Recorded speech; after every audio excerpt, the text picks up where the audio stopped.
internet of value at Ripple, we're thinking much bigger than just cross-border payments. It's kind of like Amazon with rare books in the early days, just this market happens to be a $10 trillion market. We are at a historic turning point. Said in the past that you are doing for money what email did for... Welcome back, ladies and gentlemen, to episode 12 of Script. Let's get right into today's video. Jamie Dimon has gave it up. He says he can't do it anymore. We need fintech. We need the private sector. Ladies and gentlemen, welcome back to another video. This one is going to completely shock you. We're going to get into the ECB, Christine Lagarde, EU, MiCA, and $330 trillion of capital waiting to flood in. Folks, this video is from the European Blockchain Convention. Shout out to Cyprus for posting this one. Listen to this, and we are going to connect some dots like no tomorrow. Maybe Maurice, we are very positive, although we talk with institutional clients, we are very positive. And from once, here in Europe, we have MiCA, the new regulatory environment that is coming, and this is very powerful. From once, Europe is more advanced than the US. And this is very important. We are going to have custody regulation, we are going to have marketplace regulation, we are going to have infrastructure regulation. This is huge, and we should take advantage. We should not avoid going to the regulator and say, look, I'm building this, what do you think? We know already what they are thinking. So let's go there and try to build things that are compliant, and we can tap into this $330 trillion. Last year was consolidation. We did many good things, but we didn't attract a lot of capital. MiCA is very, very important, and that is why Ripple welcomed MiCA and also held private talks with MiCA, putting down regulation. Folks, look at this. ESMA, stands for the European Securities and Market Authority. Is committed to the highest standards of transparency in its interactions with stakeholders. ESMA will therefore publish information on ESMA staff meetings with external stakeholders. And on April 11th of last year, guess who they spoke to? Ripple, and they talked about markets and crypto assets, MiCA, the only crypto company, that has met with the European Securities Market Authority. And why is this so significant? Because it goes much, much deeper. It's not just about having this private meeting. It's about when this all started. If we go back to Christine Lagarde was the head of the IMF for 8 years and left on September 2019. And then she became the president of the ECB. And she is currently still the ECB president. But what's so significant about this is when she was the managing director, the head of the IMF, this picture right here, this was 4 months prior to her leaving her role as the head of the IMF. And they had this talk with Brad Garlinghouse, Ross Lacow, the DTCC, individuals from Monetary Authority of Singapore, SWIFT. It goes deep. And this was the high-level advisory group of the IMF's Interdepartmental Working Group on Finance and Technology. This is very deep because why did Christine Lagarde leave? She's very powerful. She came on board as the ECB. And as soon as she left and became the president of the ECB, look what happened. The joint research project with the ECB and the Bank of Japan was released. And then they also started talking about European Central Bank eyes digital euro begins with online experiments. And we know Christine Lagarde is famous for this. It's not about the Bitcoins, it's about DLT. I think the role of the disruptors and anything that is using distributed ledger technology, whether you call it crypto, assets, currencies, or whatever, and it's far from the Bitcoins that we used to talk about a year ago, that is clearly shaking the system.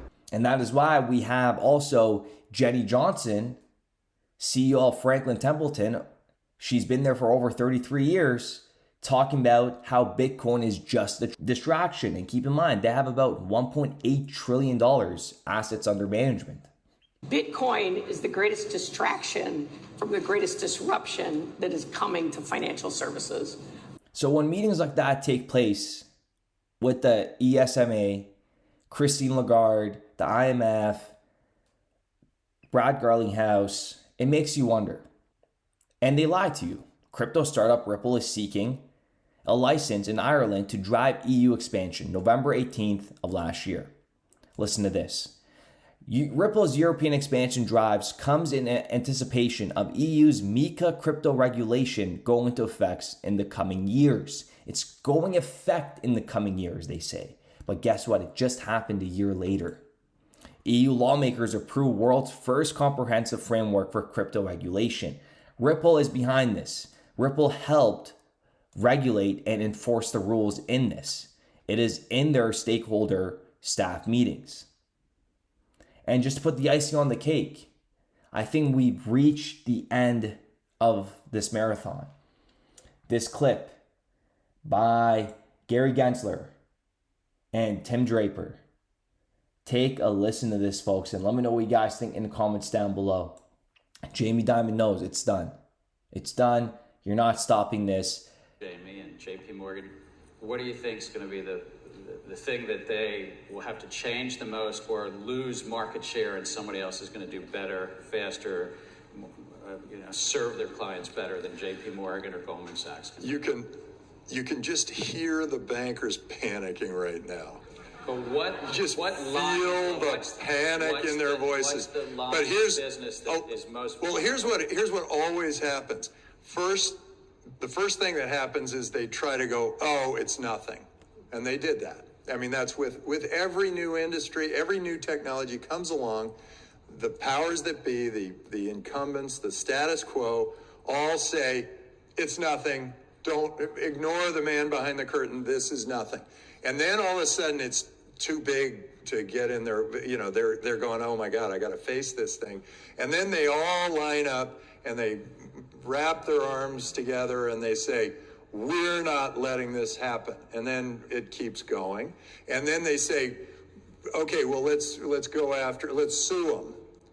Or let's go get the government. There's another thing they do. They adopt the technology. I think. No, that's at the end. They will adopt this technology. No, this is the last thing they do. No, yeah, it's like it's after. Seven it's after. Right. It's after the press planting. They plant the press stories. Ripple's founders never registered XRP as a security before selling it to other investors. They argue it's more like a utility and that it's a currency, meaning it would be regulated by the CFTC and not the SEC.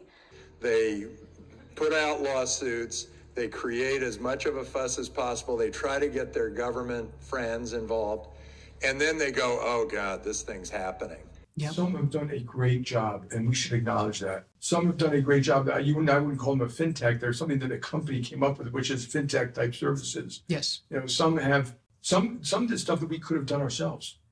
And I think a company should be self-critical. Mm-hmm. We could have done ourselves, and we didn't. They beat us to it, or they simply did it better. And so we should acknowledge that. Ripple's powerful partnerships, the trust that they have built with major corporations across the world, you will not beat this. Nobody will come near to what Ripple and what XRP is trying to achieve. And that is why they're very confident in saying US banks will want to use XRP after partial victory in the SEC fight. This is all a show. This is all political. Jay Clayton, on the last day at the office, I've said this as soon as it happened, a man that's leaving the SEC on his last day does not drop a lawsuit on a company. Does not. They did that on purpose for Gary Gensler to have a clean slate and start from scratch.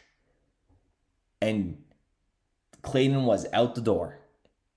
With that being said, ladies and gentlemen, I do appreciate every single one of you guys. The truth will be revealed one day, 100%. And this time next year, it's going to look a lot different to every XRP holder out there. With that being said, ladies and gentlemen, I do appreciate every single one of you guys. And we will be back with another video. With respect to fintechs, now that we see a very different macro environment with money being much more expensive and growth opportunities not as evident as a few years ago, do you still think that fintechs have much to disrupt or innovate in financial services? There are hundreds, and they've spent tons of money and they still have tons of money.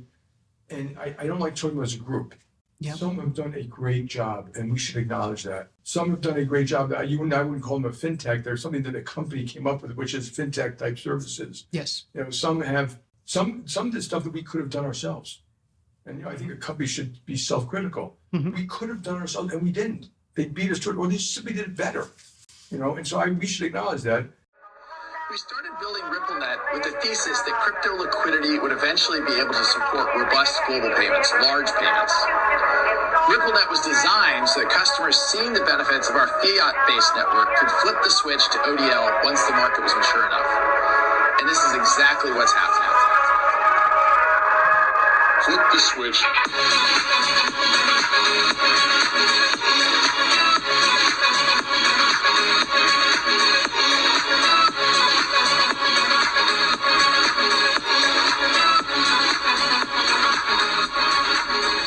I think what we're building has, it's solving a real problem. And I think all of the tokens, my advice to anybody would be, understand the utility. If there's real utility and there's real value being delivered to a real customer, there will be value in the token.